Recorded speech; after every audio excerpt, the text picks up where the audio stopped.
My guest today is the founder of the Octane Group and host of the Tote-The-Note podcast, Jim Rhoads. Jim will help us see the flipping business from a whole new perspective.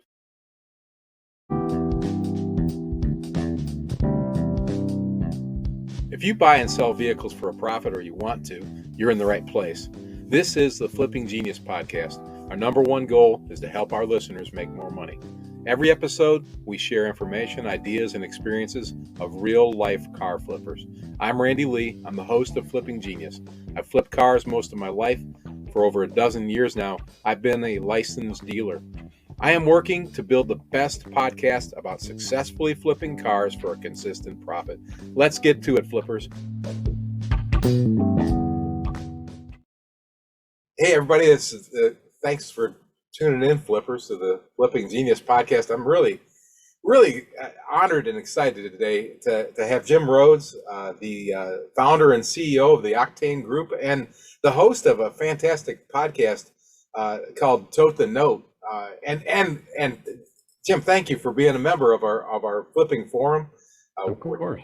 We're trying to build that and make it something that will help us all be better at our business, whatever level the business we're in. But I know that you've got probably a much more detailed background than I'm letting our listeners know about. Can you tell us a little bit about where you come from and what you do? Sure. I always tell people I kind of found my way into the car business. It sort of found me. Like I started out in the retail and sporting goods business, as a young man. I was a partner in a pawn shop when I was 24 years old, and that was kind of led me into, other opportunities. But I closed a sporting goods store in 1995 without any real plan for what I was going to do next. And I just went to the car dealership and started selling cars and had some success and stepped into management in the new car business. And then in 1997, the group that I was working with came to me one day, knowing that I'd already started some businesses in my career. They asked me to go open their buy here, pay here dealership. At that time, they had 5 of them. I helped them open number 6. And that was kind of my introduction to buy here, pay here. I remember I just kind of said, sure, I'll do it, but what is it? Like, help me, and what am I doing? So that's kind of how the business just kind of found me. And but I loved it. The buy here, pay here business, which is a terrible name for the industry. We meet people all the time that we have to explain to them what buy here, pay here even means. It's really just deep subprime financing. It's car dealers doing their own financing for the customer that we describe as unbankable. They don't qualify for conventional financing. Mm-hmm. So that's kind of what I stepped into. I managed a store in 2000. I was offered an opportunity to come do consulting in that space. The company that did training and software for us offered me a consulting gig. And so I moved to Sarasota, Florida in 2000, started doing consulting. Mm-hmm. And so now the work that I've done in training, consulting, analytics has taken me all over the country in the buy here, pay here space. I've now been in 26 states professionally, calling on finance companies and car dealerships. And, most of them are on the smaller side. They're either new. We work a lot with startups, people just getting in the business. Mm-hmm. But it's really just kind of been, it's that deep subprime space, which I love because it's kind of beautiful entrepreneurship. It's unconventional. We get to be creative and kind of figure out ways to help the customer. And mm-hmm. I often find myself saying to my dealers, look, if it's legal and your software will do it and it's good for you and it's good for your customer, why wouldn't we do it? We just got to, we got to figure it out, right? So it's just a beautiful part of the business. Mm-hmm. It's exciting to me because it's, there's so much I don't know about the car business, and I learn that every day. It seems like I got in the car business by accident, honestly, myself, mm-hmm. and it never worked for anybody else in the car business. The only way I know how to do it is the way I do it, which is, and that's an evolving thing all the time. So I've always kind of been fascinated with the buy here, pay here side of the business.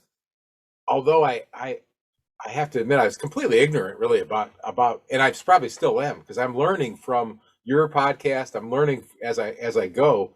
And you posted some things recently on the forum, which got me thinking, and that's why I was so delighted when you said, yeah, I'll come on and talk to your guys. And I think it's exciting because our audience is an interesting audience. We've got guys like me. I've been a licensed dealer for about 13 or 14 years now or something. Real small time using, I'm a bottom feeder to sell the cheapest stuff to the people that can barely afford to buy the price of a cheap car. Of course, tax time right now, they're showing up, 2 at a time. But that'll all change 2 months from now. And we had a guy, I was so pleased. He just got his dealer's license, young guy out in Utah, and he posted something on there. I was just tickled to know that I had helped him make that start. And you've got other guys who are still flipping cars out of their front yard. I mean, that's just the reality. Flipping genius. You know that's the case. We call them curb stoners. I've had the association president, Randy Jones from here in Alabama, come on and tell us about the legality of that. And we try to talk to our audience about getting your dealer's license and stepping forward. And I also know that we've got guys like Randy, who's a member and a past president of the Ohio Association of Independent Auto Dealers, that's a member. And we've got dealers all over the country who are listening to this podcast too, who are in different levels. So we're addressing all those folks, and I think this is exciting because I know you can teach all of them something. But I gotta, hey Randy, remember stay on track, because I know you've got a schedule in front of you. So I'm going to kind of stick to the questions I wrote out for myself. I'm an old offensive lineman, and it's best that I'd stick to the game plan all the time. I hear you. There's a linebacker for me and tight end on the offensive side. So yeah. You don't want to run audibles with me. The thing I tell my mechanic is, and I this has developed over the last couple of years, is my goal is to make it safe and sellable. That's what I'm looking to do when I have a car. But it's an interesting thing, because when I sell a car, I want it to be that. But I also have this talk about when that car hits the pavement, it's theirs. I tried to get it to this point, but now you take it over. But I understand that that's a different story in the buy here, pay here business in a way, because I heard some the comment, keeping the customer in the car. Right. That's something. Can you explain what that means and what's the long-term importance of that? I can't explain it. It'll take about 4 hours to get to the whole. No, it's really about supporting the customer that's making payments to you. So obviously we want to support our customers, make them happy anyway. But as a dealer creditor, we also have a vested interest in making sure the car performs well enough and we can support the customer and keep them making payments and obviously have them have success. So it's a little different. It's like I say, we also, a lot of our clients, and I was a dealer myself, by the way, for 7 years, and I did strictly as is, and we helped customers on the other side. So I would say, the car's as is without warranty. So it doesn't mean we won't help you. It just means we won't pay for it. So there's other ways we can help you, right? So we were strictly as is. So if you take that premise and then you deliver the car to the customer, then we have to be able to support them, because you're talking about a lower income customer, doesn't manage their money very well. So if there's a setback, water pump goes down, you just got to have ways to help them get from, here to there. So that's kind of how that evolves for buy here, pay here people. And there's all kinds of great solutions now that, ways to support through reinsurance programs and different ways to create warranties and service contracts and that sort of thing to support the customer. But it's really like the difference in selling a car cash versus what we do is we're sort of stepping into a 3-year relationship.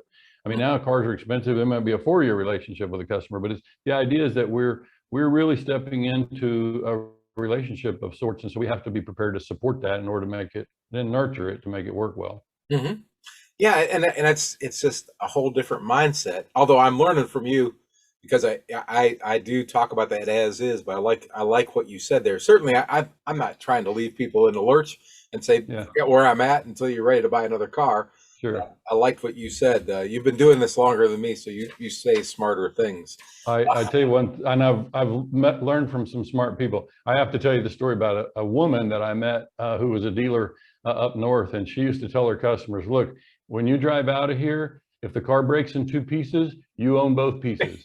So, it's like, just understand it's yours after the cross of the curb.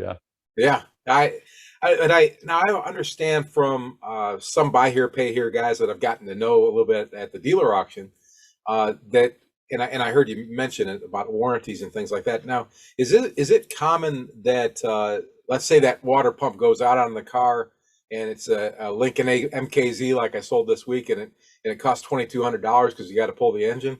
Do they set it up so that they can tack that on to the loan, or is there something like that buy here pay here dealers do? That's probably one of the first things that happens. You know, it would be like a side note, a repair loan. So yeah, they can do a note attached to the original contract, or sometimes a separate parallel note. So that would be one option.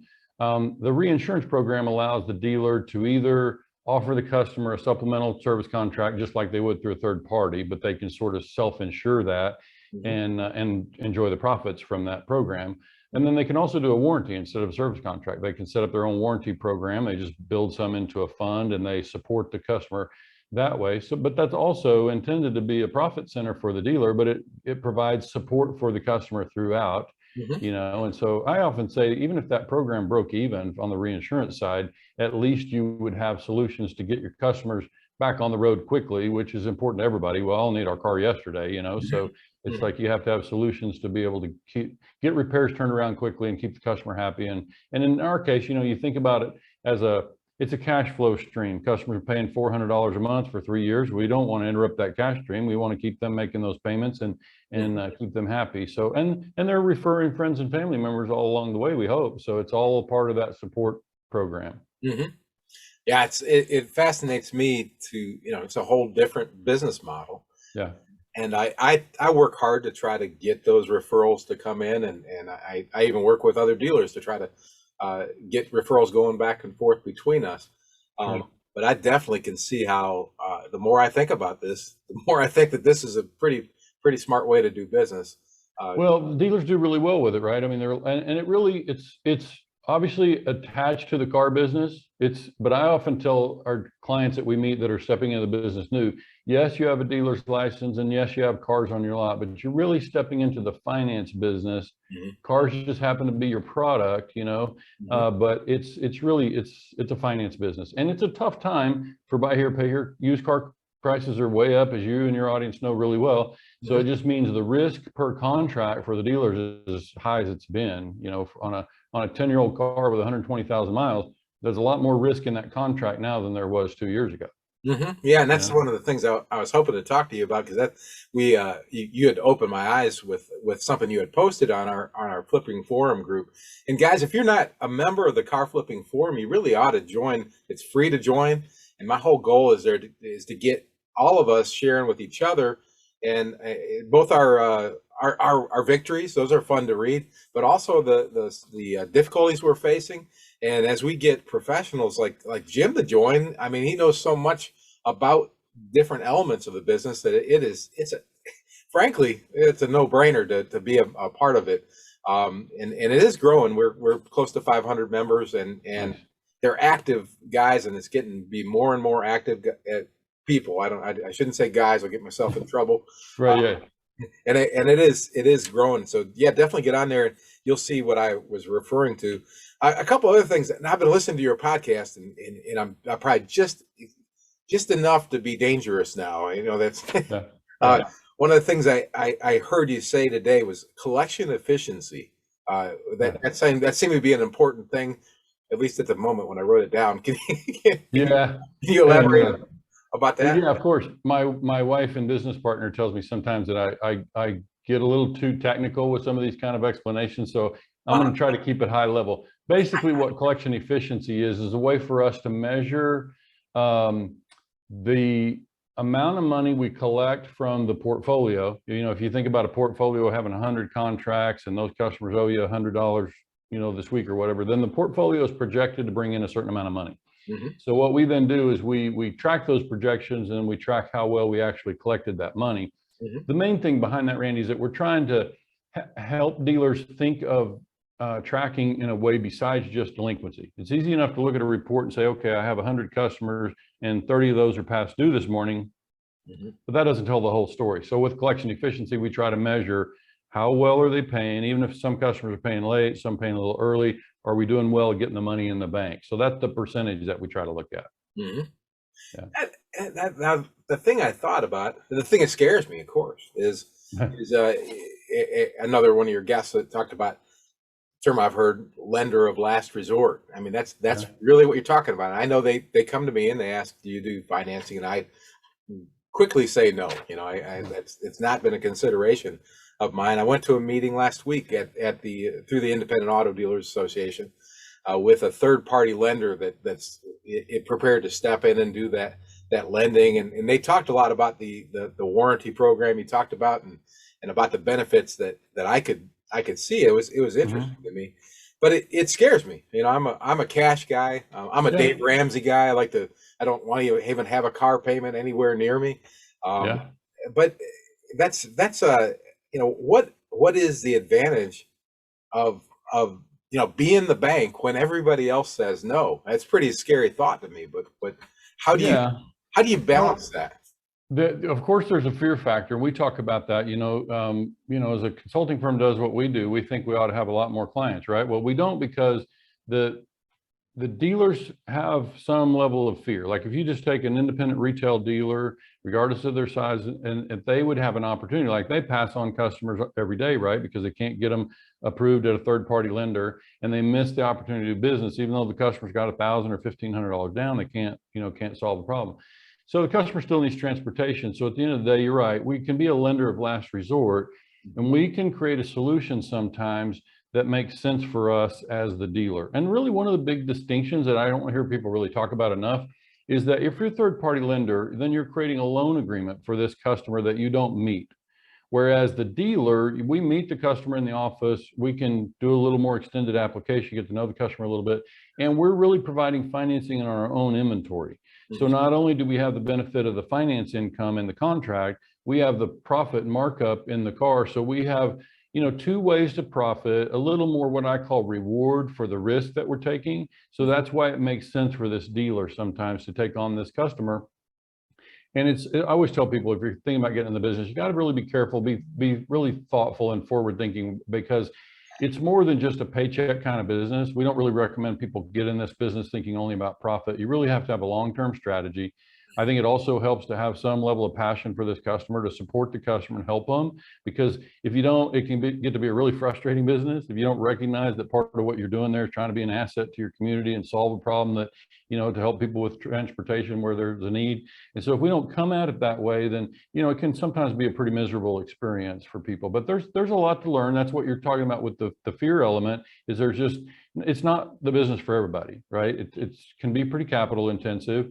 Customers can require a good deal of hand holding, and so it's not for everybody.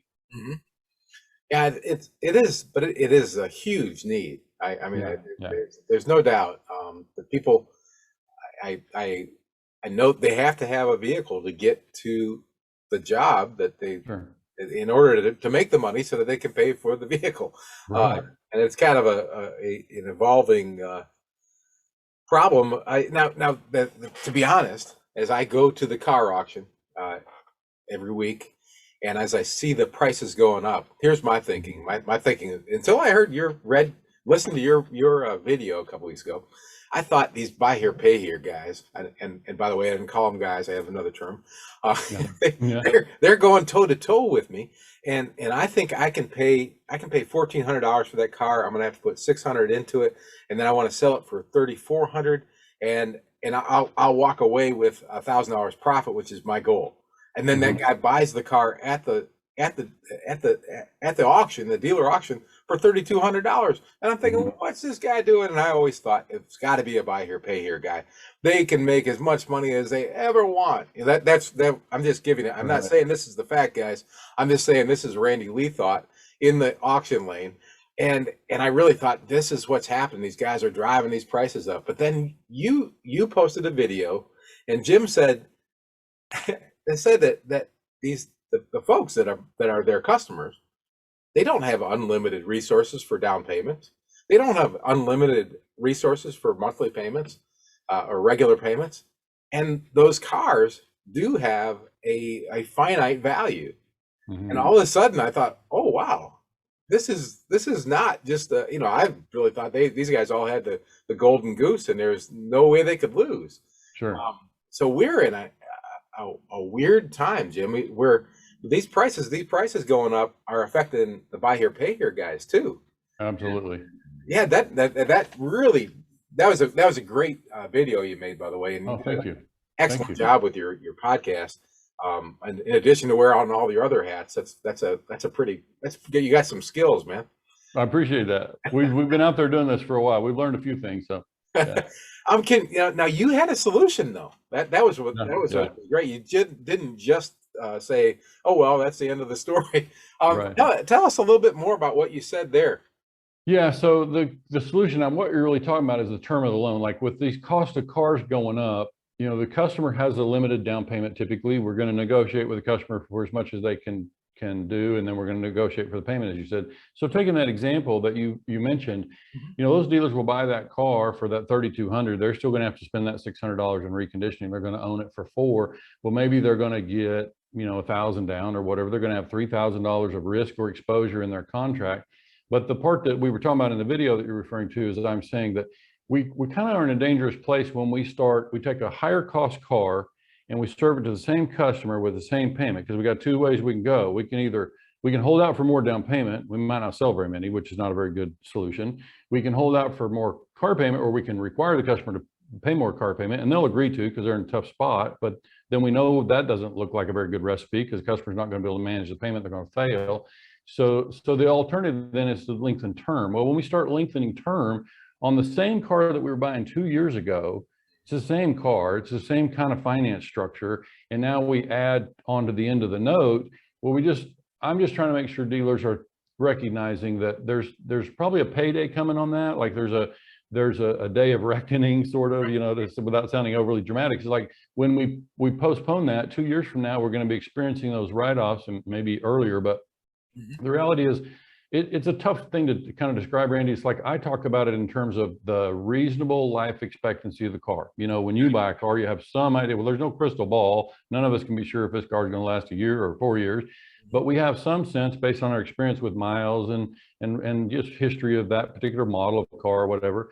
Then we have some feel for what the reasonable life expectancy. So I ask my clients to do is think about that in terms of the term of the loan that you're setting the customer in. And if you think it's a car that's going to last 3 years and you're putting them in a 4.5-year note, what do we think is going to be the outcome? So I'm just really asking dealers to think through that whole scenario and come up with other solutions. So one of the solutions quickly that you asked is to do creative financing in the software. With good software and the right contract, there's ways to structure deals that I did at my own dealership, and I know there are about 5 or 6 softwares that will accommodate this, but it's basically just setting a special payment like annually around tax refund season, which allows me to still get the term to work, which is better for the customer too, right? Because that way they pay less finance charge over the duration of the thing.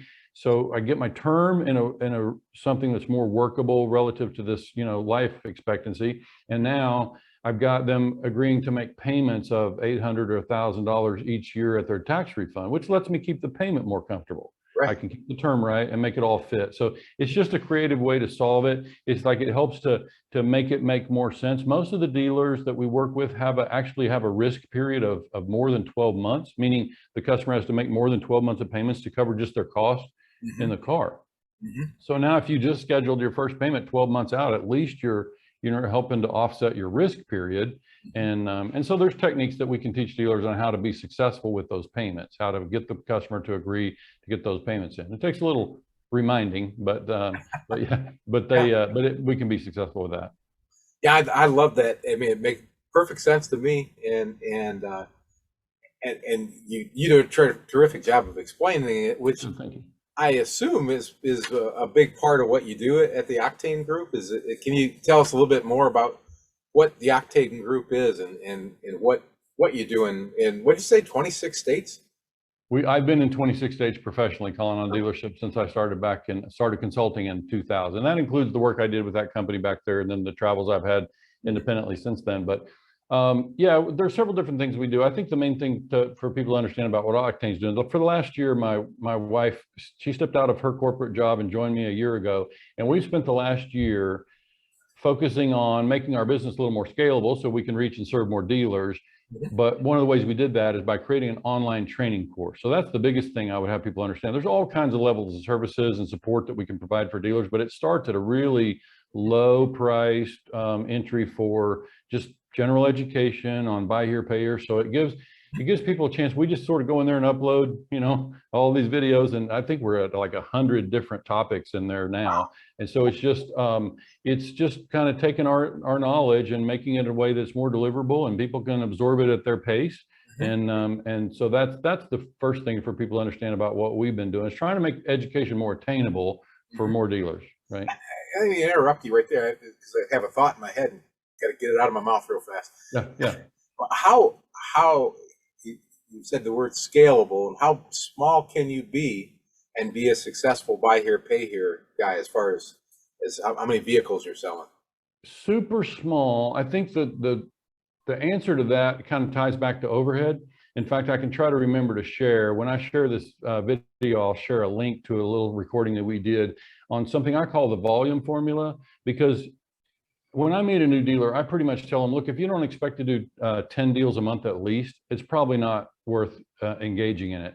And there's a lot of math behind that, but it's basically, when I say the volume formula, it's like the cost of doing business for a long period of time without creating enough contracts, which contracts mean car payments and cash flow. So that's why I'm saying you kind of want to get to enough volume that you're creating enough cash flow to get you paid.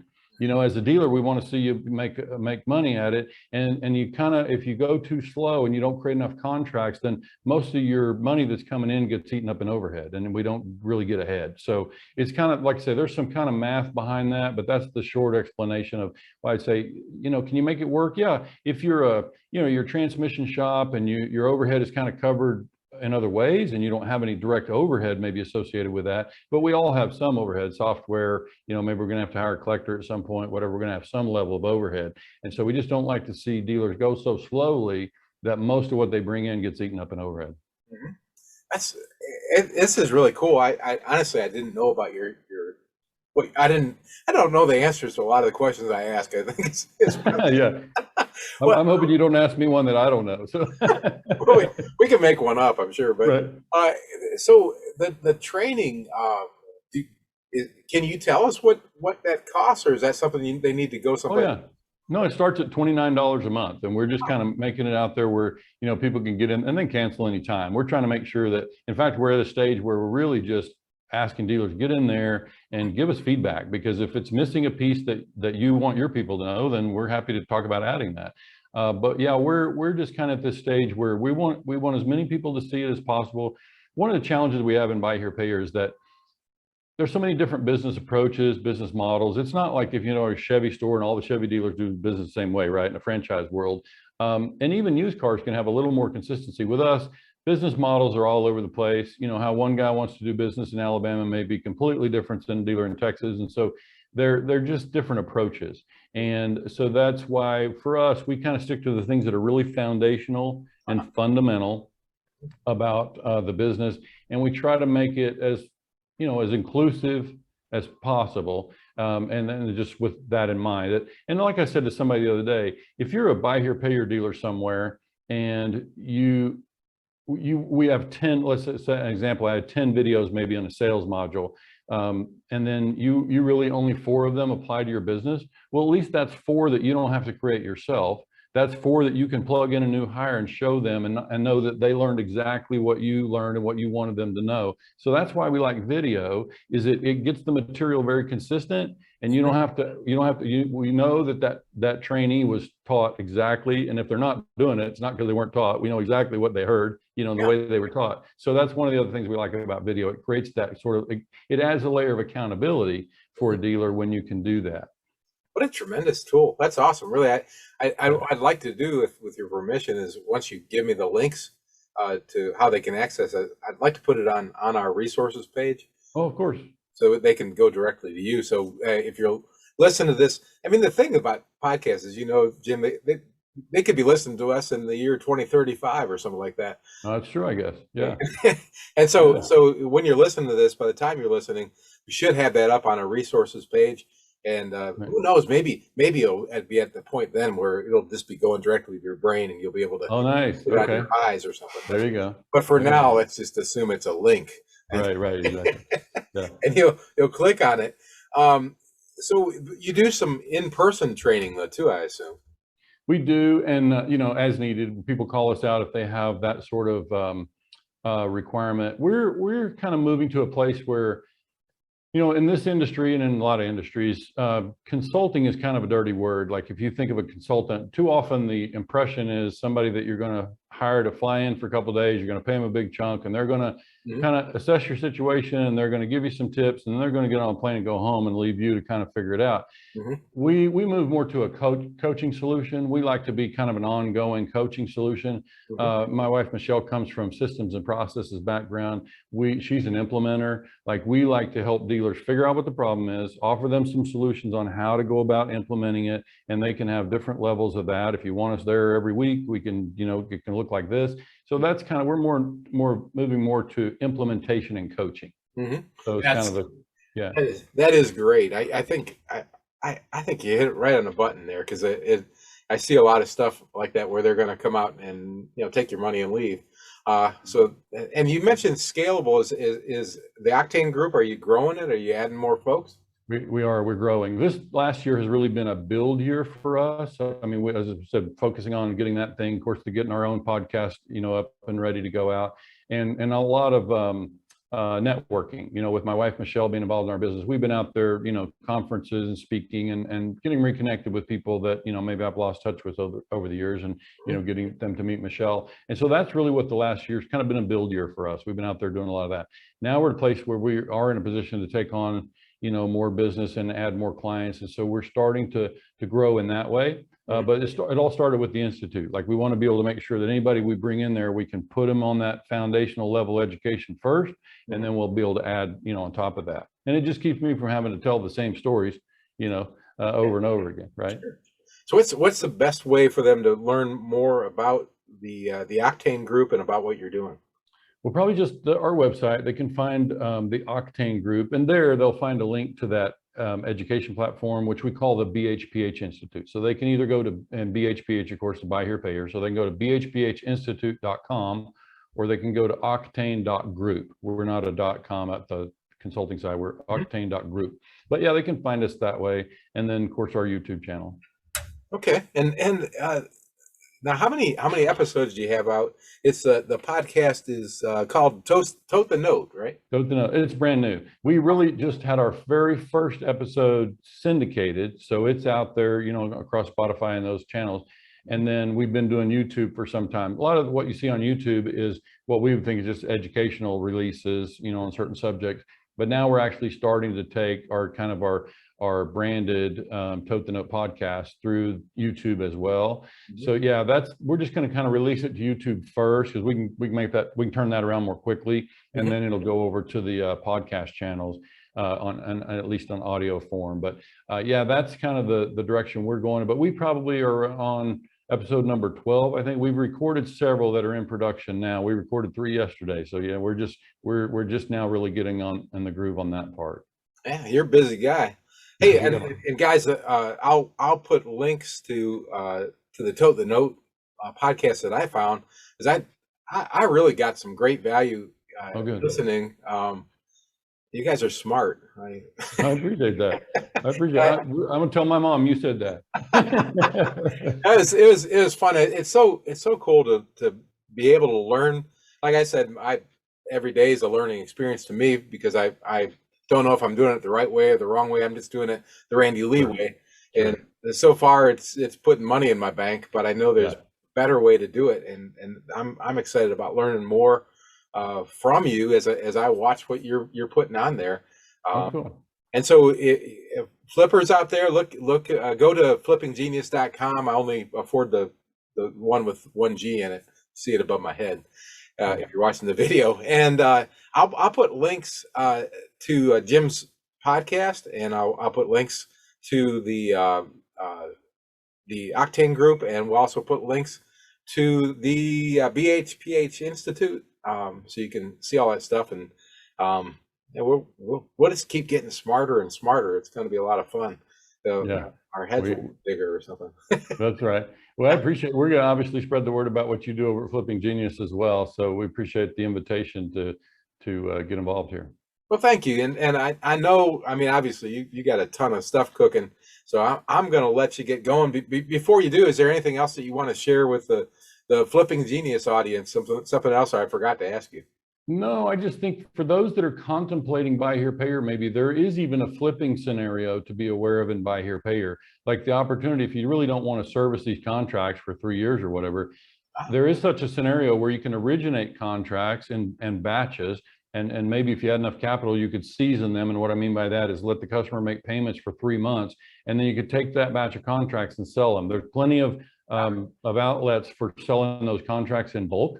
And so there's a market for that. And so if dealers just want to originate the contract and season it a little bit and then sell it, that's a flipping opportunity in buy here, pay here. Wow, what an interesting idea. Do you talk about that at all in your training?